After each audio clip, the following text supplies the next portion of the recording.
and like hide myself. Hey, we're live. What's up, everybody? This is And we're live. we're live. Where's the little? This is Lizzie Langston. I am the author of the Kitchen and Cosmos publication, where we discover and endlessly talk about what it's like to be a cosmic being in a human body. And I'm with Summer Koester today, who runs the Feral Stack. Koester. Hey, Koester. Cus Custer, like Custer, like Custard's army. Okay, got it. I know, like luster. Like luster. You have a lot of luster. Could you tell us about the Feral Stack and you? Introduce yourself. Um, Hi, I'm Summer, and hi, Mom. My mom's on. This is my first live, possibly my last. We'll see how it goes. Hey. I have gone feral since we can thank the pandemic for that. Ooh. And let's see, I live in out the road in Juneau, Alaska, also known as Tlingit Ani. And let's see, we are the feral is has been an ongoing journey, trying to figure out where I belong in culture, not seeing a place for myself, Yeah. always trying to conform to and not and failing and going living in other cultures and shapeshifting to fit that one and then not finding belonging and doing it many times. So and now I've finally got to the place in my life where I think a lot of us are who are in our 40s or maybe older or younger, where we're just, we're just going to try to actually just see what it feels like to be ourselves, right? Show up authentically, whatever that means. So that is the feral, that is the freedom, right? Yes. And I remember when I was first getting to know you through the Feral Stack, you talked about your parenting life and some of the challenges there. You talked about the land you live on. And can you tell everybody where you live and your lifestyle a little bit? I don't think you realize how yummy that is for the rest of the world that doesn't get to live in Alaska. Can you guys see like how green it is? So I live in the Welcome, Tongass, everyone. which it's the largest temperate rainforest in the world and the largest rainforest in North America. It has been stewarded by the Aquan and the Takuquan for thousands and thousands of years, and they still maintain a really strong presence here. And my lifestyle is I'm a teacher, and I am when I'm not teaching, I'm full-time parenting a neurodivergent child, as well as a performing artist. And I like to call myself an artivist because I use my art and my voice for activism. You do. And we can talk more about that too, because that has been also a journey of shapeshifting. I'm a shapeshifter, and I like to consider myself an alien and a uh, a culture disruptor because Yeah. we're we got to do it, right? So if Yeah. we don't do it, who's gonna? So Yeah. yeah, because not there are things that could be better. So I have To to say plug the my computer back in. to say the least. Actually, that leads us to our topic for today. Do you want to say it since I just blanked on it in my brain, but I know you know how to stay awake Yes, without dying? I I know it because it is how to stay awake without destroying your mind. Did you just say that? I like how you said it. That's why I invited you to say it. And the only reason I remember to say that is because I was literally staying awake last night until like 4 in the morning, thinking about this. And oh wow, I guess I am staying awake. Um, yeah. Okay. So How to go stay ahead. awake. And when we say how to stay awake without, losing your mind or going insane, we mean how to keep listening and stay attuned to the field of the humans, how to stay tuned into what's going on, whatever that looks like for you. And we do not shame anybody who needs to step away for however long, whether it's from consuming news or whatever it is.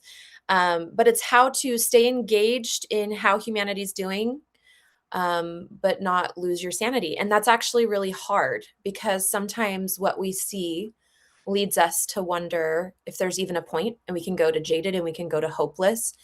And so, what we want to do today is talk about the full spectrum of listening and hearing and being a present human on this planet, But the ways we can kind of wobble there and get a little bit lost and sucked in, and it can actually make us less functional and less able to do our part and contribute. Mhm. But then on the flip side, on the other side of that spectrum, maybe we can just spiritually bypass forevermore. I do think that it doesn't always look the same. There's no perfect balance. Sometimes you do need to go a little bit, I'm not going to listen. And sometimes you do need to get a little sucked in. And sometimes you might feel like have a perfect balance. But that's what we wanted to talk about today, because we are two women who do desire to disrupt systems that oppress the humans. My work with the kitchen and the cosmos, I've been a life coach for 8 years. I am actually a psychic medium as well. And so by nature, the work that I do with people is really disruptive. We are literally taking the no, after generations, the repression of our inner sovereignty and inner authority, and we're bringing it back online. I do that in my mystery school, Threshold Keepers, through guided journeys. I'm doing it with clients all the time. So I thought we could start there actually, because I did a free, I'm going to call it a reading with Summer, which she was, I don't even remember how the offer was, but I was like, hey, Summer, I have this gift thing, and we both are disruptors, and you're a spicy activist and such a great writer, and I'm just trying to get more experience with helping people with these gifts. Could I do, or, if you ever want to do a reading, I'm here. And then we just did like a couple weeks ago. So I Mhm. thought we could start there, because Yeah. it really woke you up in some ways, it sounds like. Yeah, it was transformative. Yeah. So I have been, since I was a little girl, trying to figure out where I come from, right? Trying to figure out where actually is my origin. What are my roots? I've never really felt rooted in Juneau, Alaska. Growing up here, I grew up here. Um, and so that's why I always was living in other cultures, and I studied cultural anthropology, and I married a Venezuelan and moved and built a business in Costa Rica and brought him back to California and tried to build a life there, living in a Venezuelan community in southern, etc. And Fast forward 15 years later, I'm back in Juneau, Alaska with a different husband, Alaskan, third generation fisherman. He's very rooted. I'm like, this is it. I've come so full circle. I feel home. I have friends here. I instantly got pregnant, and the rest is history, right? But not, because once again, I'm like back in middle school. Um, it's a very able-bodied place, and my body is always failing me, and there's just many other things happening where I once again am feeling so like rootless and Yeah. not sure where I belong and what my place is. And of course, the political situation from the last 8 years is not helping, right?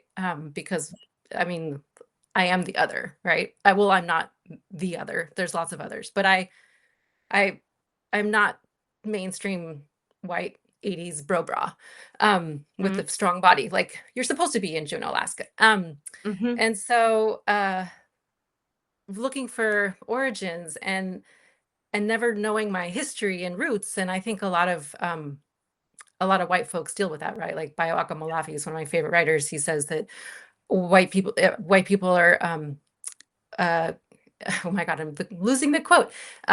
We're in a we're cultural orphans, essentially, is what he Yeah. says. Yeah. Um, and many of us are not. Many are rooted into our ancestry and our history and our European roots, but I have zero connection at all. Yeah. So just trying to figure out, like, did I come from the sun? Am I from outer space? But like, and then Lizzie was able to. I've been following Lizzie for a while. Um, I love her. If you guys haven't been listening to her podcasts on Substack, they're so they're so great. Thank It's you. she's such a great speaker, which is why I'm so glad you're here, Lizzie, because I am not a speaker. I'm a writer. I need lots of time to revise, obviously. And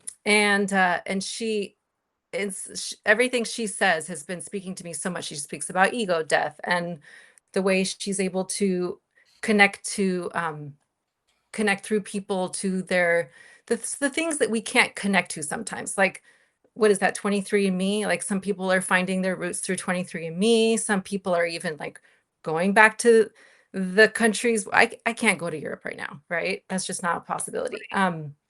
And even if I did, I would be like the tourist. So there, but she was able to, on this guided experience, help me connect to those roots that have been buried deep in my history.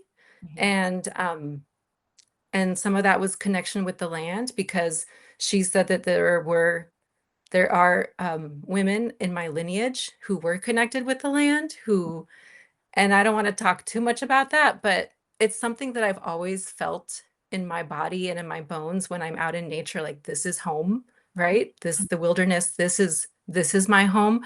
Mhm. Um, and to know that there was actually that there are some people in, anyway, just to, yeah, to be able to connect to that part of myself that I has always been a big question mark and a void. And Mm. but I always knew there was a truth in there, that there was some kind of land connection. And to see, for example, growing up in Juneau, Alaska, the indigenous community here is actually very strong, and they have been stewarding this land for thousands of years. And my son just came out of a cultural camp, a Tlingit cultural camp. He was like the only white boy, and he was a guest, and it was just so empowering to see these Native Alaskan children who were connecting with their roots and their and so much their culture is land based, right? Right. And it's just wondering, like, what couldn't it be nice if I also had that in my blood? But I don't know what that is. I don't know the land, so of Yeah. Europe, right? Yeah. Yeah. That connection to the land, it once upon a time existed in all the humans. And I just finished writing an essay with my business partner for Threshold Keepers about empire and the way that um, empire severed all kinds of people from the land mysteries, from understanding the land, from syncing with the cycles of the land. And one of the parallels we drew in the article is that we also have cycles in our psyche, which is one of the reasons land and us go so well together, is because we're also cyclical beings. Even if you're not a female bodied being, our psyche goes through ego attachment and then ego unattachment, or coming undone, death. Then you sit in the void and then you rebirth or reemerge. And we do that all lifelong. This was studied in the ancient mystery schools. So I just want to validate that that inner desire for land is so real. And one of the things that was so beautiful about your session, I'm not going to share more than you want to share, but was that you had members of your, ancestry come forward and be like, hey, we want to help you reconnect with the gifts of our lineage. And Mhm. time will tell like what those are and how that's going to happen. But I think that's what I love about the gift of mediumship, which I actually believe is not just something unique to me. I think it's something all people have connection to. And that's another thing we were severed from, is part of our Mhm. cosmic nature. That's another Mhm. thing that Empire did. But anyway, yeah, our ancestors, I have an article on this, but it's like they stand at the ready to, especially in these times, to teach us right relationship with the earth. And part of that, for those of us that are white, is to respect the pre-existing cultures and relationships and stewardship of indigenous cultures and the land. And also part of that is maybe going a bit farther back in our lineage and wondering, yeah, where did our ancestry, where was the land, I guess, ours, or where was it connected to? And all of that. And so I feel that in you. It's one of the themes that kind of weaves throughout your writing, that cultural, that orphanism. I was going to say cultural orphanism. Is that a word? Is that a It word? is now. It is now. Um, so yeah, is there anything else that, whether you share what happened during the session or even just, or the reading or afterwards, what came of this? What is something new? I remember the cool log moment. But Mhm. is there anything else you wanted to share, and how has that helped you feel more hope that you could belong? And I will say, I think the Mhm. theme of belonging is part of how we stay awake in such a hard world, is when we Mhm. feel a sense of place and rootedness and belonging, whatever that looks like. And so I'm just curious how that has panned out for you. It's been a couple weeks now. Mhm. Yeah. Well, I do feel like I belong more on Earth. because of that, because you helped me connect to that mysterious lineage that was just a big question mark Yeah. that was lost over in translation to the Americas. And I have been doing a lot more witchy shit. Oh, I love We the witchy had shit. solstice, Tell us. so my house is now like filled with like altars. um, Yes. I mean, it's manifestationing what it's intentioning, right? Ask me how many crystals I'm carrying in my bra right now. So I Oh, yeah, it feels good to feel a little more rooted. good. Yeah. I wanna speak to something you just said, and I know you've kind of been sharing little peeks of it in your notes, which is ritual, or if you wanna call it ceremony. Witchy shit is another great word. Um, if it's cool with you, I wanna just Mhm. share a little bit about what I've learned and am still learning about how like, why do we as humans want to do ritual, and why are we benefited by it? If we weren't benefited by it, I don't know that we would do Mm. it. Mhm. And I don't mean an extractive benefit, I mean the whole experience. What does it do for us? So think Mhm. about that for you. I'd love to hear what it does for you and how that plays a role in your ability to kind of stay awake on this planet Mhm. as a human. But I know, like I was saying earlier in the live, you know, we are very alive. We are alive. Hello, if you didn't know, we're alive. And so in the psyche or in the unconscious, so we've got our conscious mind and then we've got our unconscious mind. And a lot of times people think of the unconscious as a storage unit or gray matter. But the unconscious is actually it's like a forest. You've got your inner child, you've got your inner teenager, you've got your inner infant. You've got all of these personas and psyches, and it's an entire landscape. And it communicates with our conscious mind. And when we do ritual, we basically, this is according to me, and I'd love to hear according to you, but it feels for me like when I do a ritual of any kind, any sort of witchy shit, like whether it's lighting a candle and dancing under the moon, you know, maybe I'm writing down something and burning it. It could be a lot more Mhm. ornate than that, whatever it is. But when I stop what I'm doing and I intentionally do that, I feel like I step up to the threshold between the worlds, between the outer world and my inner one. And not my inner conscious one, my inner unconscious one, the one that Mhm. always has stuff going on that I'm not always aware of. And when I do ritual, it's like almost like a meeting place, like a liminal space in between worlds. Does that make sense? Yeah.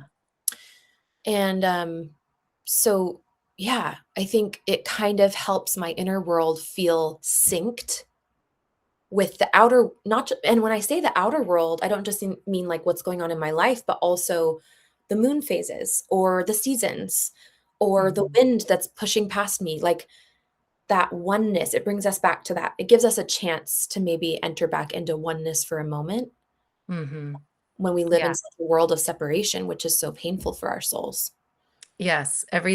You put it so well, and for me, it helps me go back into my body as well to check in with my nervous system, and that's another thing that I always felt disconnected from growing up was Mm, my body. yeah. Um, and music and dance was like the one way I could connect successfully with that, Mhm, mhm, mhm. which is another form of like ritual for me. Absolutely, it is. Mhm. Yeah, yeah. I think about drums. I learned Mhm. recently that drums have been used since, like, the earliest human days, to go to that threshold place between the conscious and the unconscious. Mm, Drumming, like, literally opens up your brain, changes your brain waves.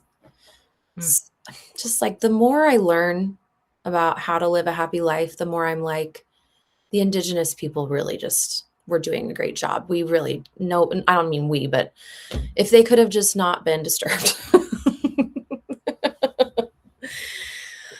Yeah. Okay, so maybe that brings us naturally to how do we maintain our sensitivity, okay? Our awakeness, Mhm. as conscious humans? How do we be with that and be with the pain and the suffering and the news and whatever it is? And I'm just gonna give a disclaimer that Um, the 2 of us are just still trying and figuring it out. This is more of a dialogue and a conversation versus a lesson plan. So just you're telling you right now, hopefully some wisdom will come through, but it's I messy. was hoping you would have the answer because I only come with questions. Yeah, I will share something that helps me get through. I mean, all I can share is what's working for me. I would never dare say that it could work for someone else, but I can share what has been helpful to me. I can start there if that feels good. Yeah? Yeah, that'd be You're like, great. "Yeah, yeah, please do." I'm ready to receive. Okay. Bring it. Oh gosh. Well, I'll start with a dream I had. I have a lot of dreams. And one of the dreams, and this feels like it could be, I don't know, controversial. Maybe it's my witch wound speaking, but in the dream, I was shown Elon Musk, and my team was like, they were showing me that like he's a being from like he's fulfilling a certain role. And they didn't show me any other people.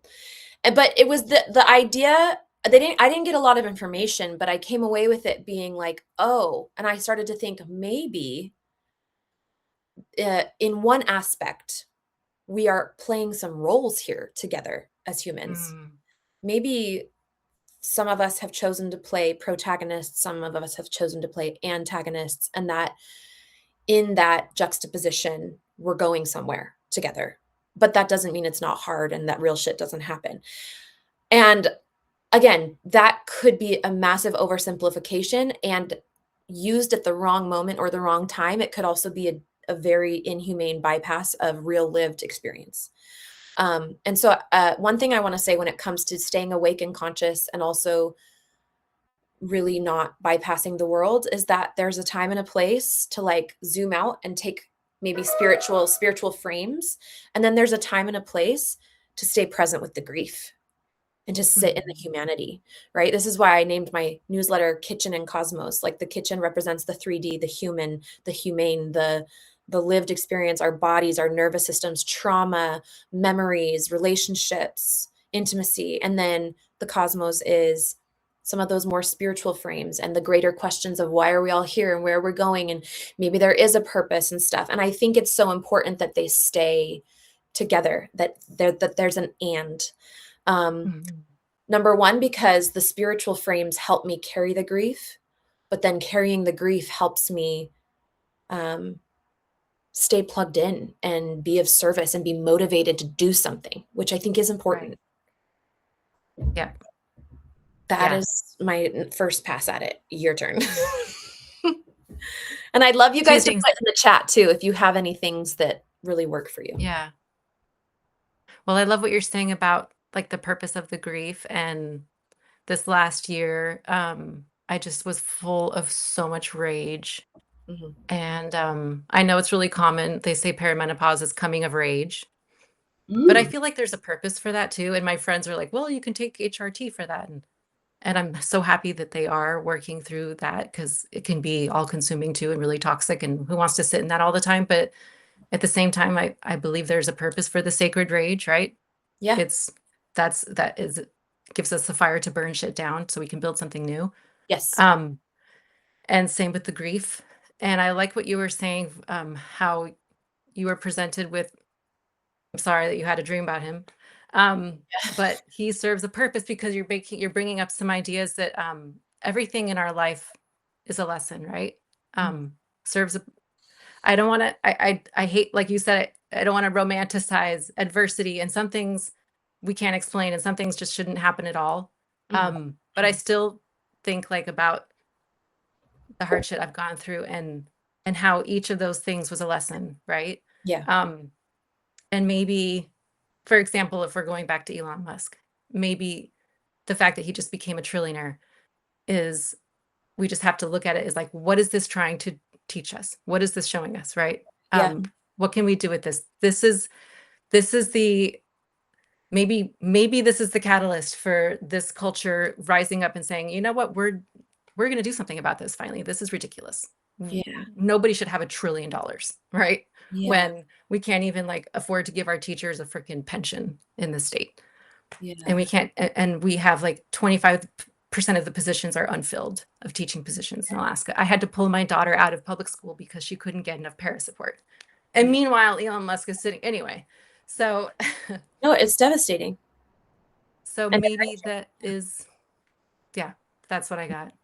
yeah. Yeah. How do you, when you're feeling really big feelings, what helps you move them through your body? Mm. Um, I had some big feelings when Renee Good was shot. Sorry if that's triggering family. But I was I had just gotten, called out by MAGA, and they were trying to figure out my name and putting it on the internet. And the Trump administration had just posted the NPSM 7 memorandum saying that anyone who spoke out against, who was Antifa, who was anti-fascist, was a domestic terrorist, who was anti-American, anti-family. Like, what does that even mean? Would be considered a terrorist. And this is Palantir and AI surveillance, and all this stuff was coming at the same time. And I'm thinking like that could be me, right? Mhm. And I have somewhat like if I was gone, my children would be I can't even imagine. So I have to so I was feeling very vulnerable and nervous and speaking using my platform and speaking out and worried about that. And then Renee Good was shot and protesters were being arrested for op-eds, right? Um, Teachers were losing their jobs because they posted a tweet about what was that guy's name? Charlie Kirk. Mhm. And then when Renee was shot, that I was just so full of fear and rage because then the government started to try to say it was her fault, right? Mhm. And so I did somebody had this idea. I turned on my music as loud as I could in my kitchen. I put on my like kids' disco lights and I just had the craziest dance party all by myself, like like full on using my whole body, just like getting all that shit out. And Yes. afterward, I felt completely, oh, I was crying Yeah. well, the more I did this, the more I cried. And Mhm. I'm like getting emotional just thinking about it. Yeah. And it was such a good release. It was like all those feelings just fell out through my tears and my sweat, and I was able to move on. Yeah. Yeah. Yeah, and not even just move on, but I'm sure you took something from the grief, right? Like when we descend into the grief, um, we come out different. We come out new, kind of like when the earth rains and then there's that yummy smell afterwards. I feel like grief Mhm. does that. Like it pours down and it's heavy and it's hard and you can't see where you're going, but then when it's done, it's like, oh, I see the earth new. I am new. And Yeah. so I would imagine that you not didn't just grieve, but you also alchemized the grief through Mhm. moving your body, through feeling allowing yourself to feel the rage. So maybe that's the takeaway right there is that if the feelings ever feel too big, um, they might be, but when you move your body, it feels like it gets bigger. You know, when you Mhm. move, it's like you play with your surface area, and somehow Mhm. there's expansion, and your energy body and your physical body can kind of like pull that energy and move it. And the earth, our Mhm. beautiful, feral earth, will just, if you send it to Yes. her, it will just take it Yes. and continue, help you alchemize it too. Yes. Another one thing I want to add, my therapist, she had me do this visualization where she was like, close your eyes and imagine roots coming out of your feet into the earth, intertwining with the roots of the earth, like how trees, their roots connect to each other and they send um, what are the messages and the nutrients to each other Yeah. under the soil. And she said, feel that as well and rooted with the trees, with the earth. Mhm. Um, yeah, Mm, that really helps root me as well when I'm feeling like out of control and spiraling. Yeah. yeah, And walking in nature, of course. yeah, walking and, um, it's been hit or miss for me lately, but trying to gather with other women in circle and have presence together. Sometimes my own attempts to do ritual or to be present can get a little bit foiled by my busy mind or interruptions. And so setting aside day and times to meet with somebody else, whether it's one other person or a handful of people or an online community, can also be nice and rebellious too. Yeah, for and sure. and help you feel rooted. So I've kind of seeing a theme here. Let's kind of review, Summer. We've got um connecting with your ancestry in whatever way that looks like for you, whether it's working with somebody who can reliably and consistently pull through to the other side of the veil, such as a shaman or a medium or something like that. Or it could be just doing a ritual and calling them into your dreams, inviting them to be with you in the dream time, to send you signs, to talk with you, journaling and free writing, and seeing if you can Mhm. hear anyone else's thoughts come through. And so we had that ancestry was part of it, and then we also had nature and walking and giving it to the earth, putting it out your feet. We also had movement and dance, but when you move your body, its ability to feel gets bigger. And so anytime an emotion feels just overwhelming or even paralyzing, it can start with movement. And I want to say on that front that um sometimes we can be traumatized by waves of emotion. We can be in a trauma response. And so one of the things that's really helpful for me, if I cannot even get myself to stand up and dance, or like movement doesn't feel available yet, is Mhm. I will lay on my belly on the ground. I try to do it on a yoga mat because it's nice. Because and so my face is down on the earth, my body's laid out, and I'm slapping. I'm just slapping the ground like a tantrum. And then I'm kicking my feet.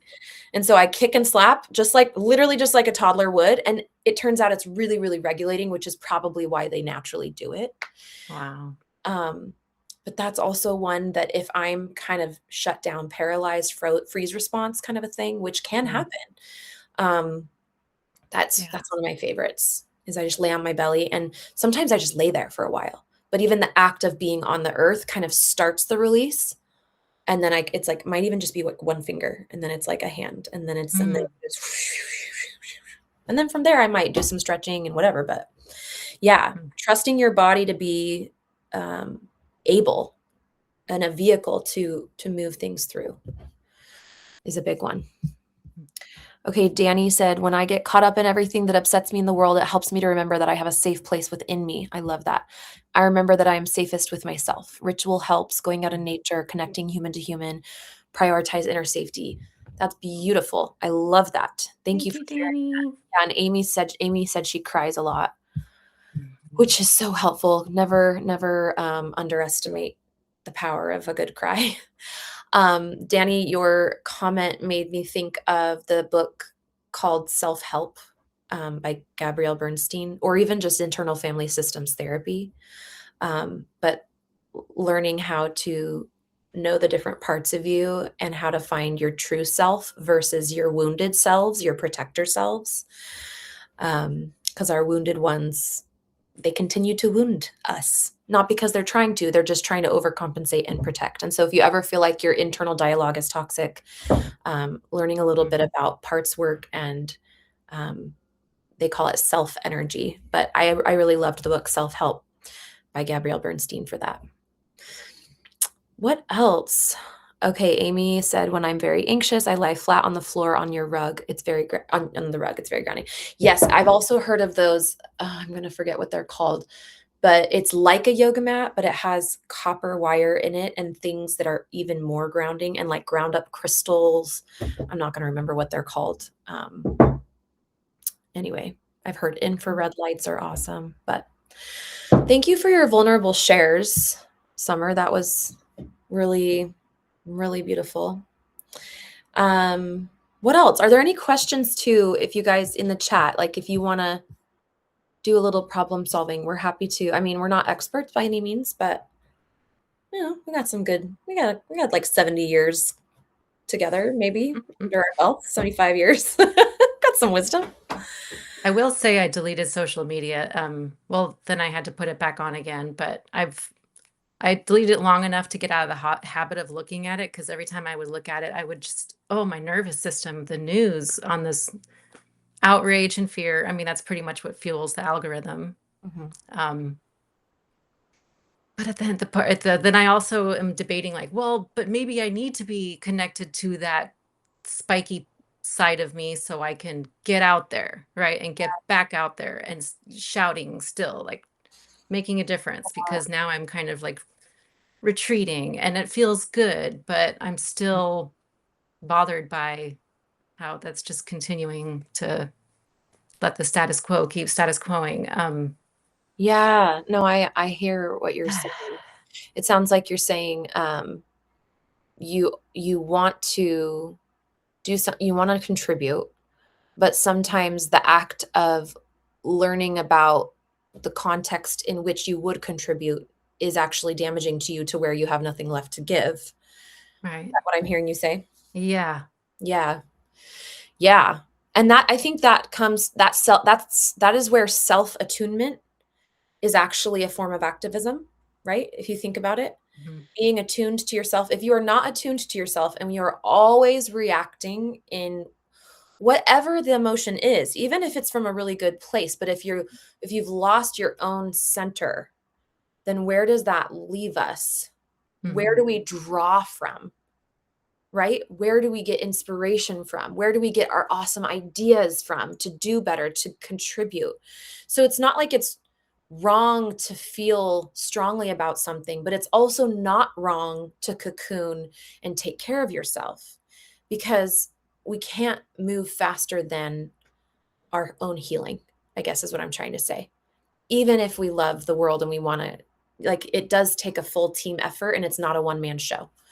And so, or one woman show or one person show. So, anyway, what does that feel like to you? Is there any part of you or anyone else that does? I don't know. Does it resonate? Is that, do we agree? Do we not agree? Want to talk about it? I agree. And I think yeah. I mean, I feel like so many people feel that way. Um, that that's part of the reason why this country has a hard time um, facing down the powers that be, because so many of us are still trying to just get regulated like that to the point where we can. Mhm, C- So many of us are depleted because the way the culture, society, the systems are set up. mhm, mhm. Um, anyway, I guess it's just the Ouroboros, right? The snake eating its tail, Mm. the Yeah, endless. I also think that we're at a time where there is a time and a place to process shock and disgust. And so sometimes what activism looks like is the alchemy part where you're taking in what you've just seen or witnessed or heard about Mhm, and you're running it through your system. And that is our superpower as humans, right? AI doesn't have a body. We have this body. And when we allow that input to run through our system, that's when new perspectives are formed. That's when we might even have an ego death and become somebody new. That's when we grieve. That's when we like move the mountains, is when we are willing to feel it. But feeling can mhm. take time and it definitely takes Right. energy. It definitely takes energy. And so, yeah, I guess that's what I was Yeah. trying. Sometimes we got to slow down to speed up. What I mean by Mhm, this is a phrase in the world of business and scaling companies. I remember learning it from this gal that just was doing really well in business, and that was one of her philosophies. Is it's like sometimes we've got to slow down and reorganize mhm, to then have a leap forward.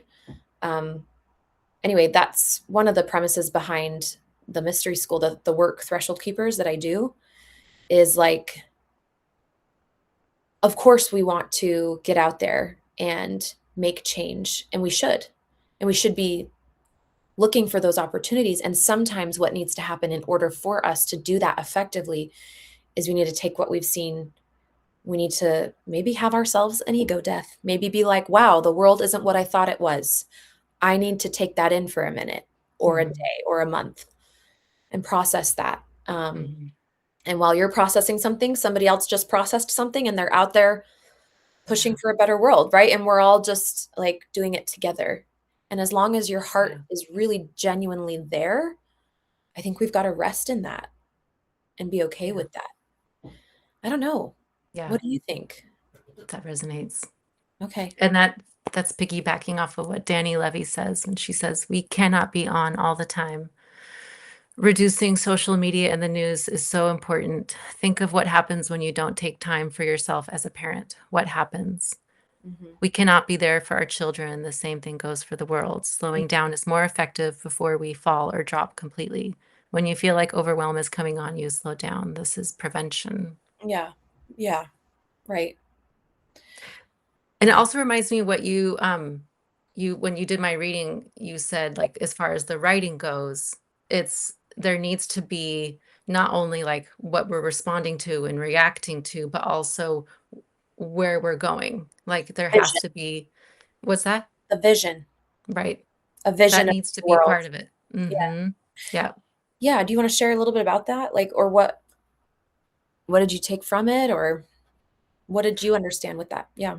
Well, I think I mean the same thing goes with the activism, right? We can't just be responding to what we're seeing happening. We need to envision the new paradigm that we want to create.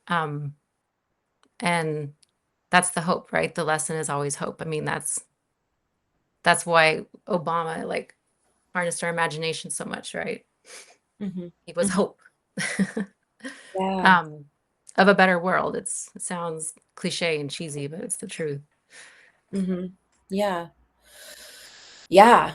Um, I think that's how you either activate people through shock and horror, which is definitely a strategy that definitely works, Hmm. or you activate them, including yourself, through vision of what could be and Hmm. getting activated to build that and pitch in and help with that. And I remember that coming through really clearly when we were doing your reading. It felt like from a grandmother figure or somebody else who, there'd been a few other things shared, and that was just one of them.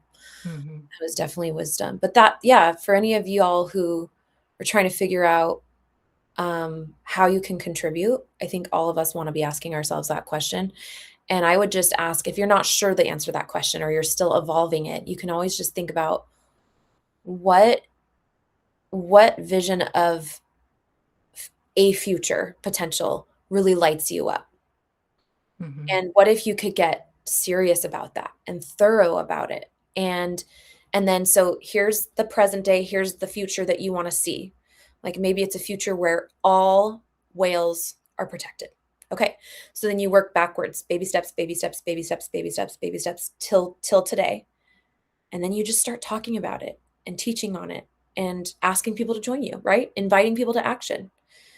I think that call to action, it's simple business principle, but if you want to start a movement, every single thing you put out, there needs to be a call to action. It's just an invitation. But that would be I guess my offering with that Hmm. is yeah.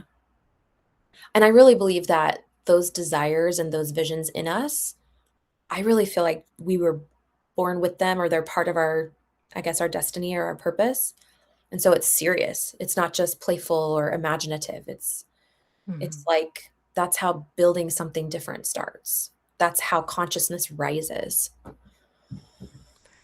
I feel like that's a good segue to Costa Rica, Let's talk about it. We because both lived in if Costa you want to talk Rica. about vision of like paradise, you wanted to know. I mean, Lizzie and I just found out that we both lived in Costa Rica, Mhm. and it's We not had every day you meet somebody that a white girl from the United States that has lived in Costa Rica. So I I will just say that when I lived there, it was sublime. The literacy rate was much higher than the US. Voting was a national holiday. Healthcare was free. What else? The police, it was said, didn't even carry guns. It was that peaceful. You couldn't even buy a car because the tax on the car was 100%. It was the value of the car. which was such a pain in the ass, but it was one of the reasons that Costa Rica had the highest percentage of protected land in the world, like Mm. per acre, right? Wow. 20%. And when you go to the country, you feel it instantly. It just smells different. It's so biodiverse. Yeah. It's There, so rich. I call it the vulva of the earth. Yes. Isn't it though? It's like It's the like soil is like Avatar. forever squishy. So nutritious. Oh my gosh. Talk about like the rain. So many colors. It's yeah, it's like the Tongass, but tropical. Like Mm, I live in the Tongass. So, yeah. yeah. Why did you move there? Oh, well, let me tell you. It's kind of a crazy story. So the year was 2020. And I think maybe at the end of 2019 we'd been thinking about something like this. Um, no, wait, the year would have been 2021. Yeah, sorry. In 2020 we'd started thinking about moving away, which a lot of people did, right? That what did they call it? COVID fever or travel fever or quarantine fever or I don't know. And so yeah, but it also didn't feel just superfluous or something. It felt like a calling from within. It felt meaningful, which is I think why it ended up happening. So in 2021, we like in the spring, we sold everything and got our passports and said goodbye to our extended families in the States that summer. And then by I think June, we had moved down to it's called Junquial, Mhm. northeast no, sorry, northwest coast. And we're able to, because it was the off season, we were able to stay in this not mansion, but large home for pretty affordable, which was really great. And so we stayed there for a while. But we did it. In hindsight, I can say that I don't know how some of my little girl trauma would have surfaced had I not been so far away from family. I grew up Mormon, so this is high demand religion, and the actual physical lack of proximity of being so far away really created a lot of safety for my nervous system that I don't Mm. think I had the ability to create on my own. Like Mm. today, I live a quarter mile from some people in my life, that it might have been harder to have relationships with at one time in my life. And I am fine. Like I have internal safety. I love who I am. I love my authentic self, all of that. But at this time, my authentic self was just trying to emerge. And I didn't know that. I thought I was in my authentic self. But in 2020, the year before we moved to Costa Rica, is when my two grandmothers had died pretty close to each other, and I saw and talked to them in a Reiki session, and then I never that the door was blown open, my third eye, and I've been a medium since 2020. Wow. So it was also a time where I could go and integrate these changes I had in. I mean, I remember walking through the forest in Costa Rica, and I was just me and my dog, and it was a long walk, a beautiful day, and it was one of the very first times too that I saw land spirits. Like there are spirits that stay with the land, especially indigenous peoples, the elders. Like I saw two different tribal families that were just guarding the land and they were on it. And I just like walked past them and I could see them clear as day, like in my mind's eye. Mm. It was Wow. palpable. Um, so anyway, I'm so grateful I went. But yeah, I would say we ended up going through a business loss and a lawsuit. We were sued because we couldn't pay rent on this brick and mortar company because the government wasn't allowing people in the building and it was a co-working space. And so the way you make your money, your whole business model is how many people you can put in the building. And we were literally restricted by the law at 20% capacity. So we couldn't make money. So then the day the protections ended, we were sued. And it turned out that being in Costa Rica gave us sort of an upper hand in the legal issues that followed.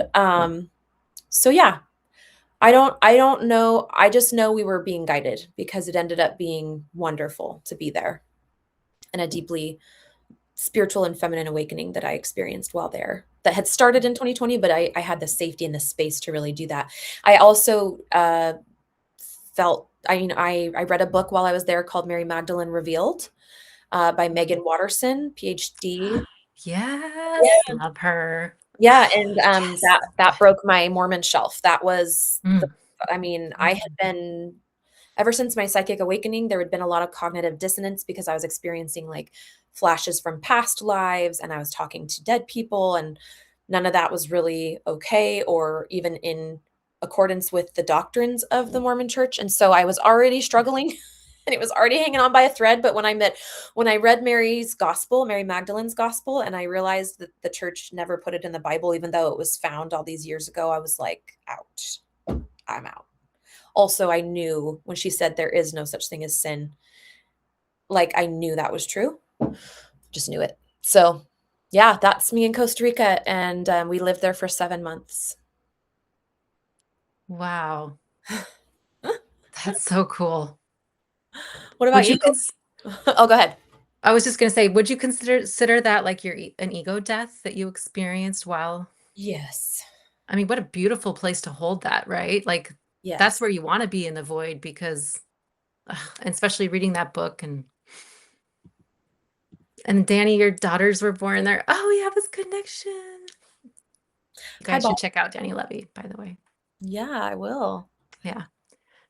So my story was I just graduated from college and I had no idea what to do. And I went on a trip because it's kind of common in Southeast Alaska. We get these PFDs. The government pays us to live here in the fall, and Alaska Airlines has all sorts of like deals to travel that time of year to get our money from the anyway. And and I just worked for the legislator and made this money living with my parents and my friend Heidi and I decided to go to Costa Rica for like a couple weeks for the fall before we jumped back into work again to get escape the like the 3 months of the fall are just like so miserable in Juneau, Alaska. And so we went to Costa Rica and we and I discovered salsa music, and she was like a natural surfer and I was a natural salsa dancer, and I sucked at surfing and she couldn't dance, but we balanced each other out. And then I met this guy and I spoke fluent Spanish by then already. And I met this guy and he took me to this plot of land on Jaco, which is the town closest to the capital, which has since turned into what they call Acapulco's, like high rises. But it wasn't like that. It was this little village of 5,000 dirt roads. It was adorable. It was really accessible to the airport, international airport. And it was like this burgeoning little tourist town. And he was local, he's Costa Rican, and he's like, he took me to this plot of land on the beach and he said, this is an old pizzeria and it's for sale. And you could see like the overgrown wood fire burning pizza oven. And he says, I have the liquor license, which is $30,000. I already got it for free. I have all the connections to all the distributors for booze and yada yada, because he worked at a bar in the capital. It's like, I got all the connections. I just need a little bit of cash to buy the property. It would be, and at that point, there was no bar or pizza or food joint anywhere on the beach in Jaco, the town closest to the capital, which is now like this huge tourist town. And I could see, like, oh my God, this would be an amazing investment in business. And so I was like, and already he was just looking for a business partner, and we were friends.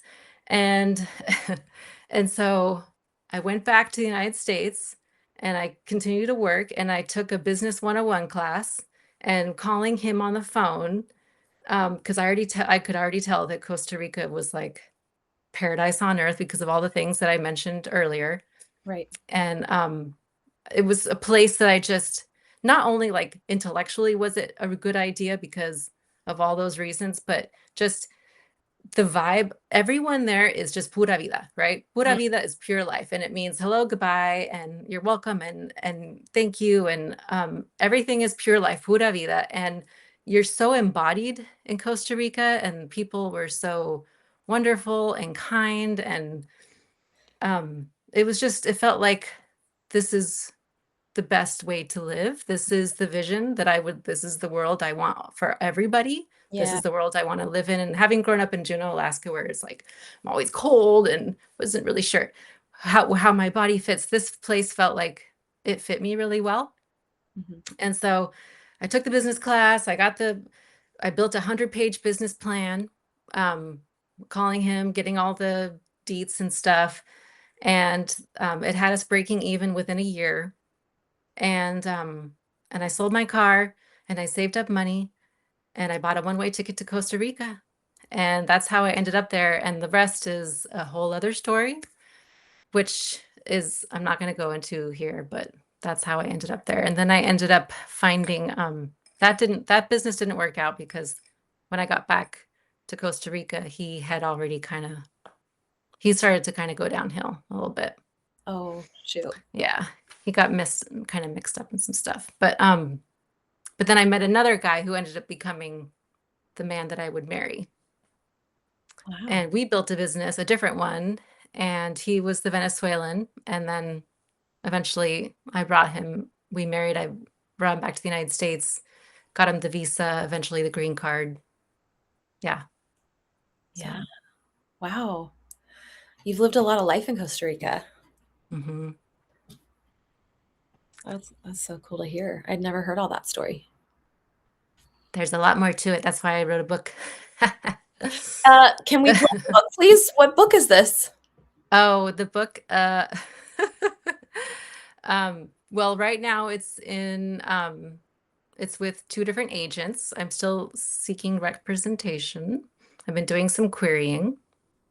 And the title, it's a working title. It's Fathom, a Memoir of Shapeshifting. And it's about shapeshifting through many different selves and iterations of myself. Yeah. Ooh. Before finally returning to Alaska. Yeah. When you think about it, I'm not trying to detract from that concept. I just want to say we're kind of all shape-shifting because we have this dual nature. We've got our cosmic self and then our human self, and the ego attaches to an identity structure and then it lets go and our cosmic self comes through. And then our ego and then and it's like this perpetual circle. And so it kind of always feels like between the ego being static and then letting go of its grip and doing that our whole lives long, that Mm-hmm. we're always kind of Mm-hmm. shape-shifting between more solid identity and liminal identity and solid identity and fluid liquid identity, you know. Mm-hmm. That's really cool. I can't wait to read your book. You'll have to keep us all posted on when it comes out and such. Will do. Yeah. Well, thank you all for tuning in today. We're gonna wrap up. This has been so fun. Good job, Summer. You did your first Substack Live. You- Lizzie, you are the best. I will do this with you anytime. Thank you so much for guiding. You're welcome. Thank Uh, you for she went on a walk in the rain just before we got on here, and she came to the video with dewdrops in her hair, nice and feral, you know? I And I couldn't even find my makeup. I'm like, that's too authentic. I did last minute, but you can't tell. I look like a ghost. It's the lighting. But this I love this about you, your ferality. Thank you for sharing it with me today. thank you so much, Lizzie. You guys, everyone, go check her out. And yeah, thanks for tuning in. Yeah, and stay awake. Do what you need to do, though, to take care of yourself while you are that conscious human. And if we all do that, we're going to be okay. We're going to keep moving the needle forward together. So, you're not alone. And if you feel alone, come into our communities, come say hi, DM us, find a friend on one of our pages. And yeah, just belonging is also kind of a mentality too. Like it's both. It's like it's the land and identity, and it's also sometimes just a blatant stubborn choice. Like even though I don't have any evidence for it, I belong today, and I'm going to find evidence for the idea of me belonging today. So we invite you to radically believe that you belong today too, and always. Yeah. Hi, Nature. Hi, Amy. Hi, Steve. Hi, Danny. Hi, Mel. Sorry, I just had to Love get it. that in. Hi. Thank you all for being here. All right, leave us Yeah. a comment and let us know what resonated today. Thank you. Bye, Summer. Bye, Lizzie. Let's talk soon.